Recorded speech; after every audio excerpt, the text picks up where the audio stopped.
and white towel, siguraduhin na malinis ang filter basket. Kasi once nabasa yan, i-stack mo nga yung walang ingay. Hindi, taas.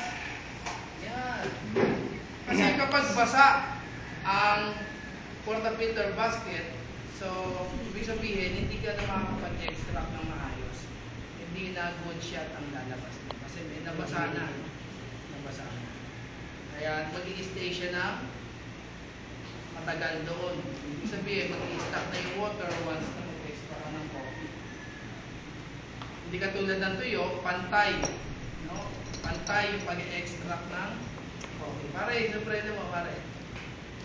Okay? Next.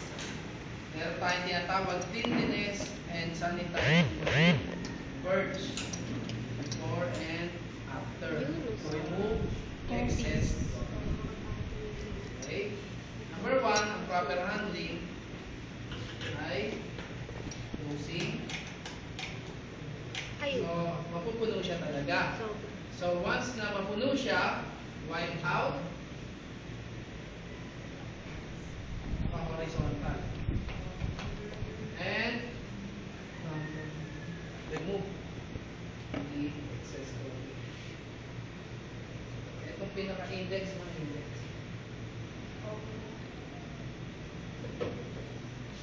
Next, 3 factors that affect extraction time of coffee. Sabihin, top. Ito yung front, ito yung back. So, first attempt, light pressure and twist. Twist, nakuha. Twist lang, without pressure. Ito ba? Okay? So, may makikita ka ng mga excess coffee sa side ng dito. Ngayon, tap natin para mapunta sa gitna yung excess coffee. Nakuha. Yan. Punta sa gitna. Ngayon, second attempt, application 30 to 40 pounds. Dahil sa mabigat na siya, mga 15 to 20 pounds na lang ang ibibigay ng pressure. Mabigat na po. Mabigat po. Next. Right foot forward and then paside ka. So, kung hirap ka sa proper handling, parang may hawak ka na pencil. Pero dito ka na lang sa top. Sa back hahawak. Ha? Hirap ka. Twist twice. 1 and 2. Pilitin nyo na huwag mag-wiggle. Siya karoon ng problema kapag nag-extra ka ng coffee. And then, paut. Nakuha. Kailangan hindi siya papulsa. Ibig sabihin tama yung pressure. Dito naman tayo titingnan yung pressure siya. Okay? Purge, before and after to remove excess coffee. Then, 8 o'clock. 8 o'clock. Pag pumasok ng ganon, 6. Nakuha. 8, 6.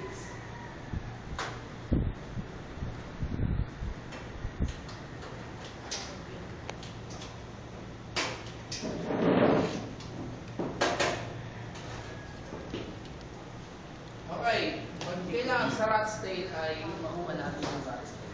1, 2, 3, 4, 5 before pouring. Yan yung rat state. Yan yung rat state.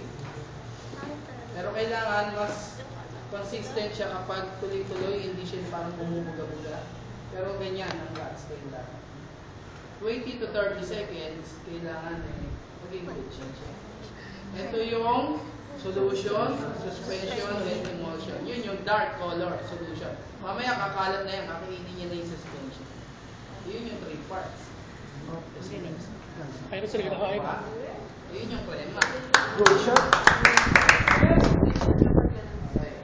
So, ngayon, may grading system tayo. Kailangan alam nyo yung process.